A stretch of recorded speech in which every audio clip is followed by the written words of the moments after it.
Hello and welcome to this episode of the Retail Is podcast. I'm Joey Morgan. She's Kylie Ross Cyber. And today we are joined by Ken Lees of PingPong.Gives Charity Foundation.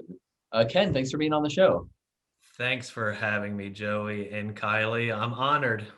Good. Well, why don't we get into it? Why don't you tell us a little bit about your charity and what you guys are doing over there? Thanks for asking. So, who would have thought we could use the platform of playing ping pong as a way to be serious in raising awareness and funding to improve mental health and brain fitness? So, in summary, that's what we do. We utilize table tennis, the sport, ping pong, the game, as our way to share how cool it is that while any activity is good for the brain, um, clinically validated, playing ping pong is one of the best therapeutic exercises for the brain. How did you find that out and make the charity, or how did you learn that interest? I'd like for people to think I'm that smart, but no, not at all. It's really through just a series of events, life events that made all that come together. But the story really starts almost 15 years ago when I would have coffee with a buddy of mine, and so I own a marketing company. Have always been professionally involved in the marketing industry, and at that time, 15 years ago, it was almost exclusively in the auto industry. So anyway, we would meet once a week, and he also was a fellow entrepreneur, and we would share our highs, our lows. And he asked me a question this one particular morning, which I couldn't answer, and that was, Ken, what do you do professionally to give back? And I'm watering that down a little bit, but um, um, I really tried to answer that question, but for me, the word professionally kind of stumped me.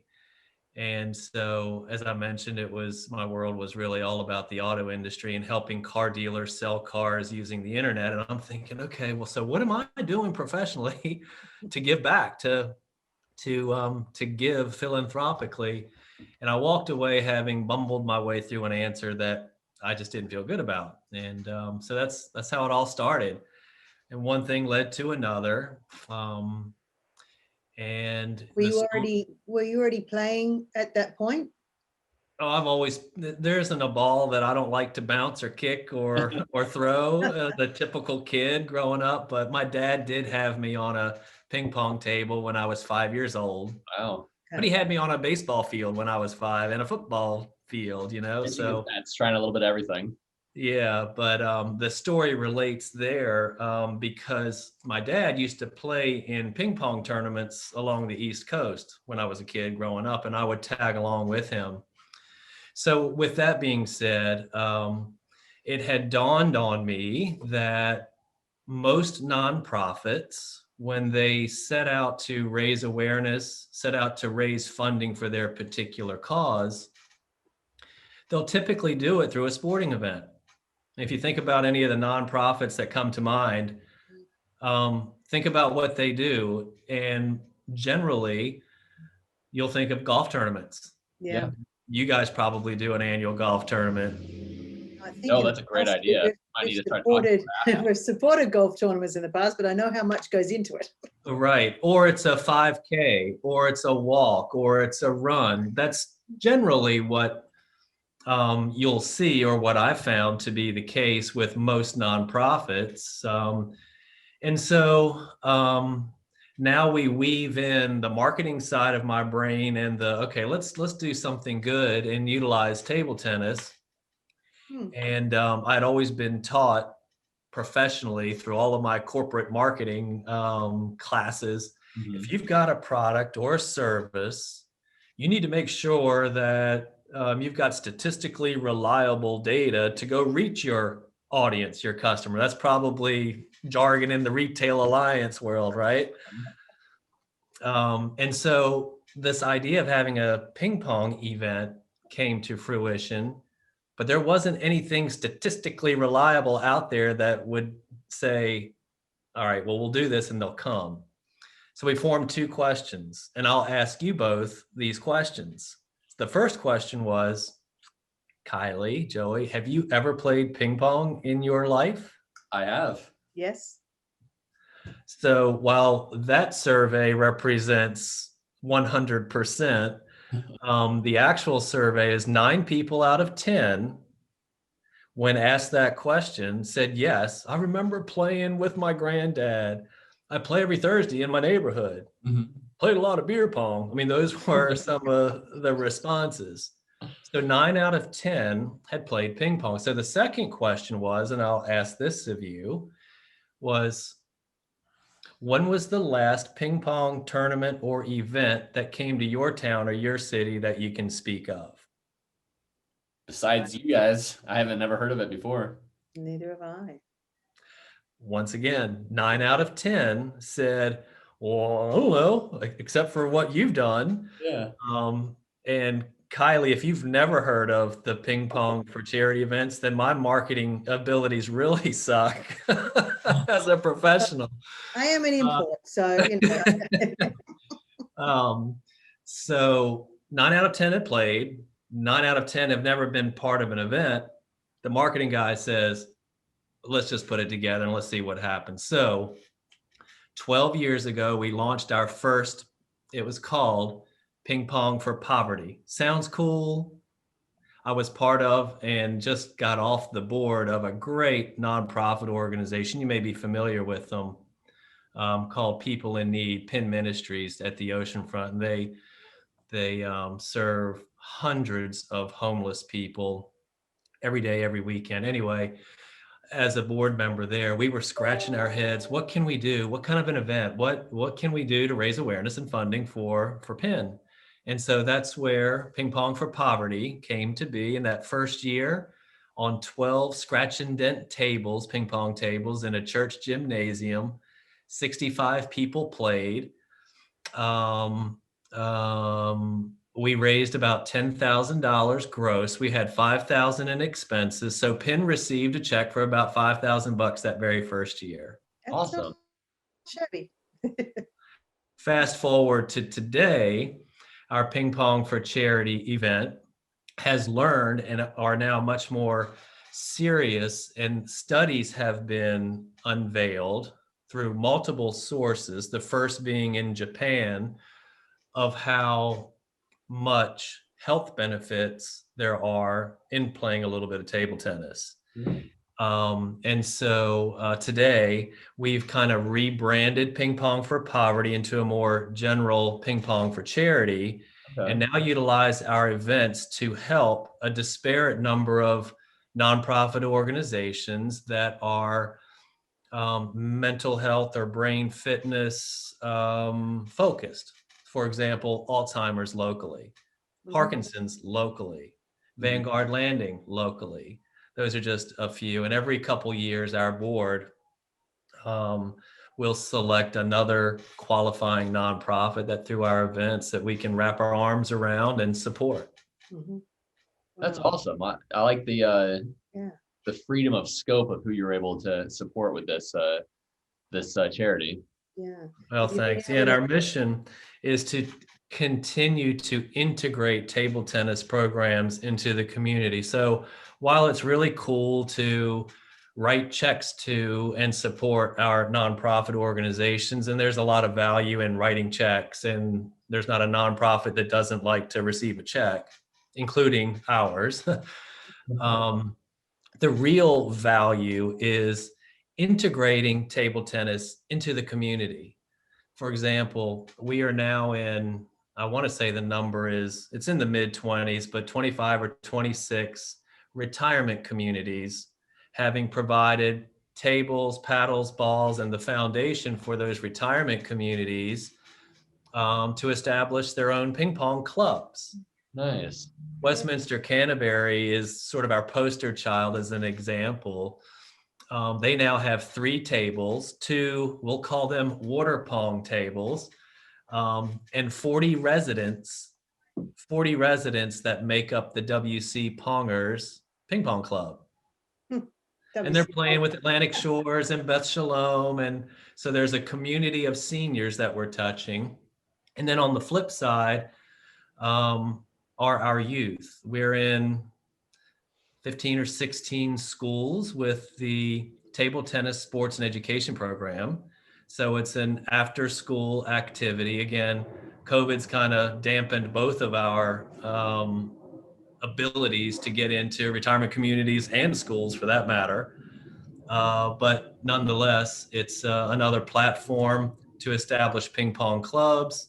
It gives kids leadership opportunities because we really encourage that those clubs identify a leader, a president, a treasurer, someone to coordinate events. And that actually spawned off one of our events called the Battle of the Paddles, which is a scholarship and school ping pong event that we've been doing for the last 4 or 5 years.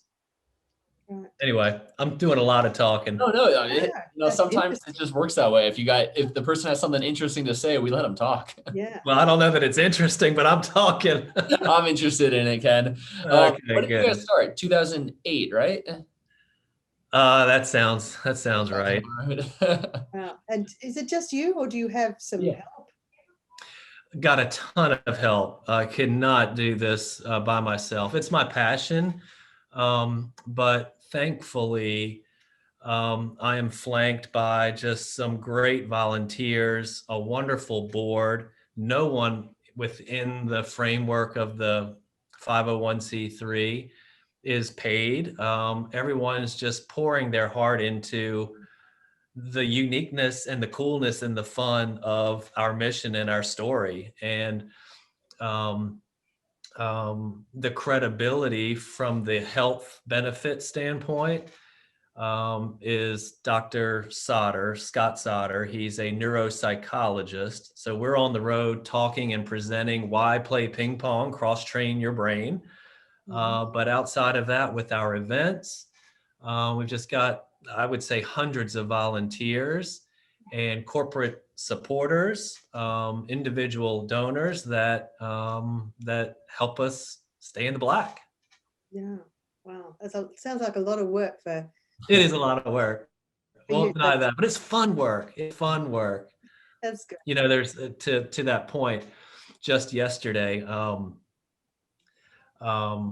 it was a joy for me. But there's a local business that said, "Ken, I love your story about table tennis.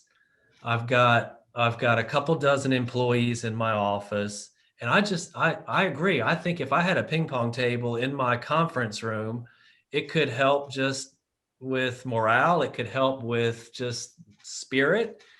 And what can I do to get a ping pong table?" So typically, when the coffers are full, we can just donate and provide.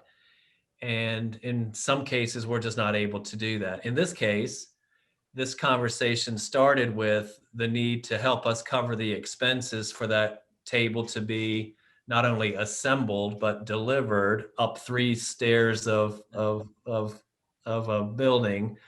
But we were able to do it at no charge for that business. And so it's another example of just utilizing table tennis. Now, hopefully that'll trickle into some fun spirit within their office, and a few more people playing. Yeah, I think we'll have to talk to Ray about that. I wouldn't mind a ping pong table. But Well, it can be done. it could be done. I know a guy. No guy, yeah. So talk to us a little bit about COVID and how the pandemic has impacted your charity. I assume you guys probably haven't been able to do a lot of events, especially earlier in the year. Walk us through that a little bit. What did you guys do? We were like any other nonprofit who utilizes events to sort of keep the lights on. Our events were pretty much wiped out. We were able to have a COVID friendly small event called Pong for Pups and Patriots. And that was a co-branded effort between our charity and Mutts with a Mission. And they train dogs for our service folks that have been injured, PTSD et cetera. So I've we heard of did them. have Yeah. we Yeah. did have a smaller venue, but to answer your question, we were wiped out of doing any of our events. We typically will use facilities like schools or restaurants / bars to have our events. Well, you know what the story is with schools and restaurants and entertainment facilities. So we did modify, um, and you may or may not be aware of this, but we launched a holiday charity auction online, and we're very successful in that effort during the holiday season of 2020. And while that is not nearly at the level from a financial standpoint that we've experienced with our events over the year, um, we were still able to write checks back to our nonprofit charity partners. And I guess a little bit is better than nothing at all. And so here again, we survived the pandemic, but we're looking for new ways to engage. Right now, I'm putting a partnership together with a couple local venues that have table tennis tables, and we'll be launching Slammers Club, which is an opportunity for folks to join a league. Um, and so we've got an open league that's getting ready to start, and we've got a seniors challenge league that's getting ready to start. We're going to put together a corporate team league that will be rolling out. And so we can do that in sort of a confined way and a manageable way. And while that's not a proceed generator, it does help a little bit, but it gets people on a ping pong table. It helps with our whole mission of staying active with the mind. And I mean, as you guys probably know, it's some tough and challenging situations out there for people mentally with job loss and life changes, et cetera, et cetera. How do you play team ping pong? Is it just the two players, or how does it work? There's several different formats, Joey. But one is that we'll have teams of 3 or 4, and the teams of 3 or 4 play the other teams of 3 or 4, and everybody plays each other within a best of 3 Okay. scenario. Yeah, I'm always interested in local rec league sports and stuff. I do kickball and wiffle ball, so ping pong might be the next thing once you guys launch that. Well, get in quick. We've got room for maybe 3 more guys for the first 16 in this league that Oh, I starts bet. next week. Yeah. I'll send you a link. Yes, good. So this is already like just about to launch. It is, yes. So there's a phenomenon happening around the country in typically larger markets, larger cities. But this all started in New York, and ping pong social clubs are like the rave. And if you imagine your typical restaurant bar atmosphere, this atmosphere is really anchored by table tennis tables everywhere, couches, love seats. You can eat, you can have some cocktails, and make a social day or night out of it. And so years ago, I created the concept of Slammers to open in Virginia Beach. And so essentially Slammers Club, in a hybrid model of what the actual building would be, a place to go. We're just taking Slammers to multiple venues within Hampton Roads. So if you're a member of Slammers, you can go play at the Skate House. If you're a member of Slammers, you can join a league and go to Apex at Town Center. And so those are some of the things we're working on now to twist and weave and dive and do what we do. Yeah, Perfect. that's awesome that you can just adjust, as best you can. We have our ping pong balls and we'll travel. Unfortunately, I don't think the ping pong tables are that, easy to transport. No, but it's amazing how mobile they have become in their construction. And we've got a fabulous relationship with an international company that has some very local presence, Kettler, if you've heard of Kettler. And they're our official equipment provider, and just we have a wonderful relationship. And most people know Kettler for their outdoor furniture and product line as that, but most don't recognize or realize that they manufacture table tennis equipment and have I didn't. a huge North American distribution center located in Virginia Beach. Oh, wow. Yeah. So we're the hub on this side of the country. Yeah, that's right. That's right. So we're actually taking table tennis and can bring the ping pong for charity concept to any city in the country for a nonprofit that qualifies. For example, we were in Mobile, Alabama for the last 4 years, working with a nonprofit called the Renaissance Group, and the Renaissance Group helps adult men who've just been released from jail, Nice. and many of them are facing challenges of depression and anxiety and just maybe past addictions and just trying to get back on their feet. So we created the first annual Renaissance Ping Pong for Charity group in Mobile, Alabama, and for every year since, they've been having an annual Ping Pong for Charity event, raising new funding and awareness for their cause. But we can do that in any city in the country. That's awesome. That's a great reach. So I got a question for you. What personally is your favorite part of your charity? Is it seeing the tournaments? Is it handing over the check? What's your favorite part about what you're doing? It's there's so many. Great question. I could just talk probably the rest of the day, but I think it's the examples of Billy Sue, who now has a relationship with Sally Joe in the hallways of Westminster Canterbury, and they would have never met if they didn't have their Tuesday afternoon wine ping pong event. Nice.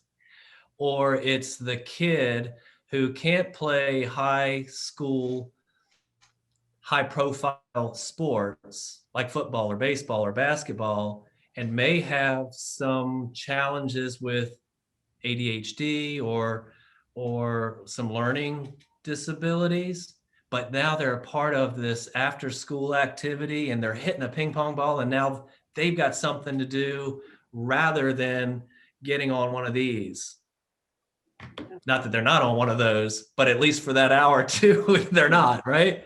But it's funny that I say that because we've got a celebrity that we always bring into town or frequently bring into town. His name is Wally Green. He used to be homeless at one point in his life, but his thing is he will beat anybody using his cell phone as his paddle, Really? and he will. Anyway, I don't know if that answers your question, Oh, but that's a perfect answer. Yeah, those the connections. real joy is seeing the relationships and Yeah. kids and seniors all coming together and that. Yeah. Well, I bet you're looking forward to the kids, getting back into the school systems and. For sure. My wife's in the education field, and every day I hear the challenges and the frustrations and not to get too far off course, but we need our kids in schools. Mhm. Yes. Yeah. And then they can do some ping pong. And they can do that's a side benefit. That's right. Yeah, exactly. There we go. Awesome. Right. Was there anything else you wanted to share with us while we've got you? Yeah, we're getting close to the end of the time. Yeah, let's what else do you want to talk about, Ken? Well, there's really not a whole lot that I haven't shared. I guess. Just a question about the side role, which are the ad impact marketing. So what is your specialty with that? So I don't know if you're familiar with the term fractional CMO, fractional chief marketing officer. So our unique niche is working with the business who may fall into one of three buckets. They're the business that may not have the expertise required to manage all the marketing stuff for their business. Mhm. and or it may be the business that may not have the time to manage all the marketing stuff within their business. And or thirdly, the business that may not have the resources to hire someone full time, whether it's a marketing coordinator, a marketing director, on an executive level, a CMO for that matter. So if there's a check mark or a yes next to any one of those three needs, then there's likely an opportunity for Ad Impact to roll up our sleeves and customize a marketing plan, strategy, and execute it on behalf of that client, given their specific marketing needs. Okay. So that's what we do, and we do it at a fraction of the cost and hiring someone full time. So Very good. fractional marketing at fraction of the cost. All right. So yeah, so back to your question, how can you help me with finding more of those businesses that could utilize those services? Well, And there's we'll a lot talk out about, there. You know, there's a lot of people who probably don't realize that they can have that sort of help. Yeah. You know, even if because they think, you know, we can't afford to hire a social media manager or, you know, a marketing assistant or whatever it is. So right. knowing that they right. can just get help on different, you know, sort of pieces of it.